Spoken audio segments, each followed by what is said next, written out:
Olá, salve, salve nação rubro-negra, está começando mais um programa do Mister Mengão, o seu telejornal de notícias do Flamengo. Técnico argentino entra na mira do Flamengo, afirma Jornal Olé da Argentina. Flamengo corre para atravessar Palmeiras e detalhes da contratação cobiçada pela nação vazam na web. Recusa de Ângelo causa reviravolta em futuro de atacante do Flamengo.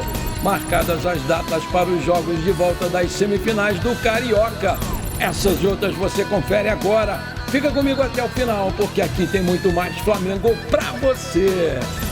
De acordo com o jornal argentino Olé, com a possível saída do Vitor Pereira, outros treinadores começam a ser cogitados. E um nome que vem ganhando força é a do argentino Juan Pablo Vojvoda. Nessa temporada, Vojvoda não vive um bom momento no Fortaleza. Se na Libertadores as coisas se encontram complicadas, o mesmo vale para os outros campeonatos, onde o Fortaleza não consegue jogar um bom futebol comparado com o ano de 2022. O Vojvoda agrada pessoas próximas ao presidente Rodolfo Landim. Vale lembrar, que o contrato dele com Fortaleza se encerra no final de 2024. Essa não é a primeira vez que o nome dele é falado nos bastidores do Flamengo, porque na temporada passada, depois da saída do Paulo Souza, o seu nome chegou a ganhar bastante força no Flamengo, mas o argentino acabou ficando mesmo no Fortaleza. Embora o técnico argentino de 48 anos esteja sendo muito bem cotado, a primeira opção dos dirigentes do Flamengo é um antigo conhecido da nação, o multicampeão Jorge Jesus. O português é o atual técnico do Fenerbahçe da Turquia. Porém, a partir de junho, chegará em fim de contrato com o time turco. E então, o treinador terá que decidir o futuro da sua carreira. Ele já informou que não vai renovar com o Fenerbahçe. Aí eu te pergunto, quem você gostaria de ver como técnico do Flamengo? Coloca aí! Com a recusa do garoto Ângelo dos Santos de vir para o Flamengo, que vai cumprir o seu contrato com o Peixe até o final, o futuro de nomes que estão no elenco do Mengão podem sofrer uma reviravolta. Um desses casos aí é do atacante Marinho, contratado ao Santos. Ele veio, e não teve aí muito espaço com o Vitor Pereira. Para se ter uma ideia, ele jogou apenas 8 partidas nessa temporada, apenas 3 como titular. O Bahia é o clube que está mais interessado no jogador.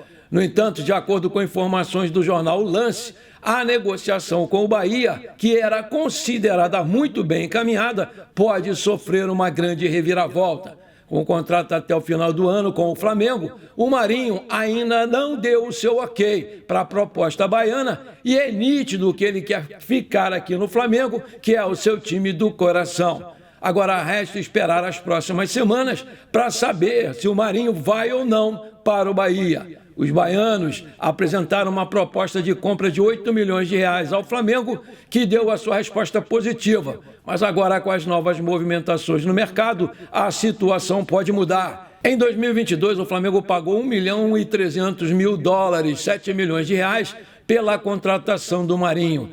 Aí eu te pergunto, você venderia o Marinho? Coloca aí! E aí, meu amigo e minha amiga que está sempre aqui comigo, se você está gostando desse programa, então manda brasa no like para me dar aquela força. Se você ainda não é inscrito no canal, aperta o botão vermelho, aperta o sininho aqui, pronto, simples assim. É de graça, valeu, muito obrigado. Em conversa com pessoas próximas, o Vitor Pereira tem falado sobre a falta de apoio que tem recebido pelo lado da cúpula flamenguista. Para finalizar, ele não curtiu nada o episódio da escalação vazada antes do jogo do Fla-Flu. De acordo com a publicação, esse foi o estopim para chegar à conclusão que ele não vem sendo querido internamente. A falta de reforços também estaria desgastando a relação dele com a diretoria. Isso é tão forte que o nome de mais um treinador estaria ganhando muita força nos bastidores do Flamengo. Trata-se nada mais, nada menos do que Tite, que dirigiu a seleção brasileira nas últimas 2 Copas do Mundo. A informação é da jornalista Monique Danelo, da TNT Esportes, e vale lembrar que o Neto já tinha dito isso há cerca de um mês no seu programa na Band. Tite já teria sido consultado sobre valores por intermediários, mas ele deseja ficar sem trabalhar um ano sabático, assumindo um clube somente se aparecer alguma proposta irrecusável. Não há uma conversa oficial, pois uma parte da direção do Flamengo, comandada pelo Marcos Braz, ainda acredita na recuperação do Vitor Pereira. Em contrapartida, o presidente Rodolfo Landim já não estaria mais confiando tanto no português, como em outros tempos, e não seria contrário à contratação do Tite. Em pesquisa recente perguntando se o torcedor trocaria o Vitor Pereira pelo Tite, deu 44% dizendo que sim e 56% dizendo que não. Haviam votado 1.421 pessoas. Aí eu pergunto, você gostaria de ver o Tite aqui no Flamengo? Coloca aí. O mata-mata do Campeonato Carioca está definido, né? Com o encerramento da Taça Guanabara na última quinta-feira, os 2 jogos das semifinais foram marcados e, nesse sentido, o Flamengo encara o Vasco na segunda-feira às 21h10, horário de Brasília, e o Fluminense joga hoje às 16 horas no Maracanã contra o Volta Redonda. Já os jogos da volta serão Vasco e Flamengo no dia 19 de março no Maracanã, às 16 horas, e Volta Redonda e Fluminense no dia 18 de março, às 16 horas também no Maracanã. Vale lembrar que Vasco e Fluminense jogam por 2 empates. A manhã rubro-negra foi de um tímido protesto contra a diretoria do Flamengo. Cerca de 30 torcedores se posicionaram em frente à sede do clube, na zona sul do Rio. Rodolfo Landim, Marcos Braz, Vitor Pereira e o próprio time foram os principais alvos do protesto. O grupo também pediu a volta de Jorge Jesus e entoou o canto Olê, olê, mister, mister. Além disso, os torcedores jogaram pipoca na porta da sede e chamaram o técnico Vitor Pereira de pipoqueiro. O Flamengo se preparou com segurança reforçada. Haviam policiais do BEP, que é o Batalhão Especial de Policiamento dos Estádios, e do RECOM, Batalhão de Rondas Especiais e Controle de Multidões, além de 40 seguranças no clube. Olha aí, os caras estavam esperando um negócio brabo. Apesar dos torcedores terem se mobilizado exclusivamente pelo protesto na Gávea, também havia policiamento lá no Ninho do Urubu. Na última sexta-feira, eles também fizeram uma pequena manifestação em frente ao Ninho. Na terça, um dia antes do Fla-Flu, cerca de 30 rubro-negros já haviam ido até o Ninho para um protesto pacífico na porta do CT. Em meio aos protestos na Gávea, o elenco do Flamengo realizou mais um treino no Ninho do Urubu, de olho no clássico contra o Vasco.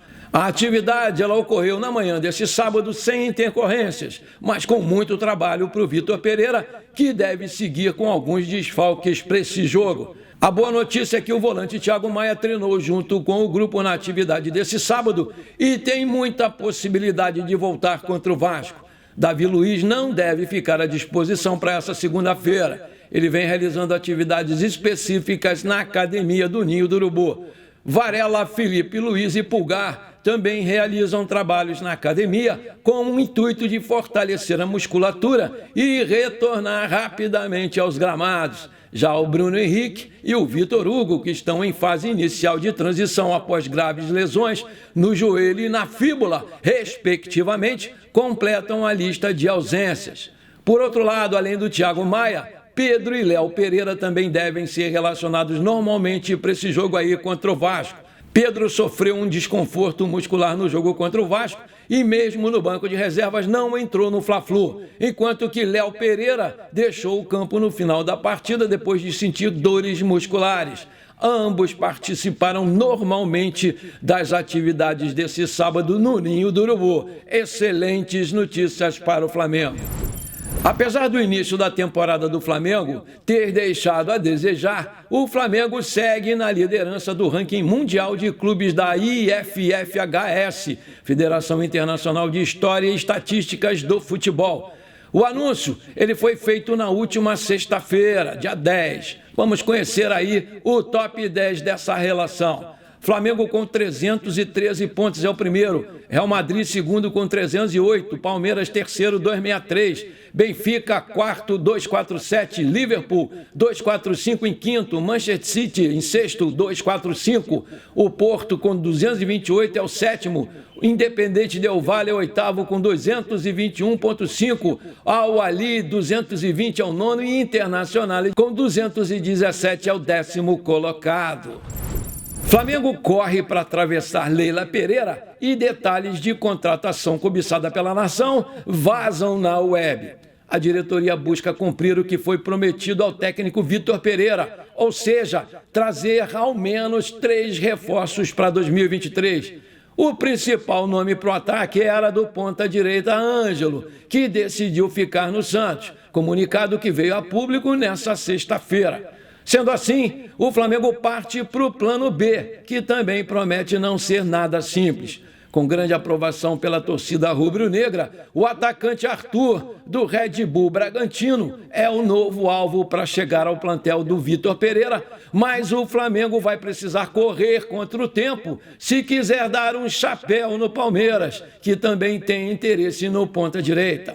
A diferença, no entanto, é que o Palmeiras está avançado nas negociações, enquanto o Flamengo só fez consultas por valores e tem discutido a possibilidade de entrar na disputa. O RB Bragantino pede 10 milhões de euros pelo atacante de 25 anos, o equivalente a 55 milhões de reais na cotação atual, valor mais baixo do que o pedido pelo Santos pelo Ângelo, e o Flamengo estava disposto a pagar. Ciente do novo cenário e possível leilão pelo jogador Arthur, o Palmeiras tenta se adiantar na contratação dele, para que não corra o risco de perder uma futura disputa para o Flamengo, que seria terrível. A presidente Leila Pereira, portanto, tem buscado alinhar valores, comissões e outros detalhes com o Bragantino e staff do jogador. No Bragantino, desde 2020, o Arthur já jogou 167 jogos, fez 38 gols e deu 32 assistências. Nos bastidores, amigos próximos ao jogador comentam que a preferência dele é mesmo jogar pelo Flamengo, uma vez que ele já teve uma passagem pelo Palmeiras e que não foi nada boa, e por isso ele foi vendido para o Bragantino em 2020. Aí eu pergunto, você gostaria de ver o baixinho Arthur no Flamengo? Coloca aí! Antes de terminar o programa de hoje, eu quero mandar aquele abraço para o meu novo amigo, Bruno Bernardi. Alô, Bruno Bernardi, muito obrigado pelas palavras. Aquele abraço, meu querido. Para o meu amigo Eliseu Silva, lá de Chechel, em Pernambuco. Alô, Eliseu da Silva. Alô, flamenguistas de Chechel, no Pernambuco. Aquele abração para vocês, meus queridos. Vou mandar também para o meu amigo Elias Barcelona. Alô, Elias, um grande abraço para você, meu querido. Para o meu amigo também aqui, que está sempre aqui comigo, Wilson Luísio. Alô, Wilson, um grande abraço para você, meu querido. Vou mandar também para o meu amigo Jairo, outro aqui, sempre aqui comigo. Alô, Jairo, meu querido, um grande abraço para você. E para o meu querido Leomar Silva, grande garoto Leomar, tamo juntos! Bom, por enquanto foi isso, eu espero que você tenha gostado do nosso programa de hoje. Não esqueça de deixar aquele like maneiro, de comentar e de compartilhar o programa com os seus amigos e parentes flamenguistas, porque isso aí vai ajudar demais o nosso crescimento no YouTube. Um forte abraço para você que ficou comigo até aqui. Muito obrigado e pra cima deles, Mengão!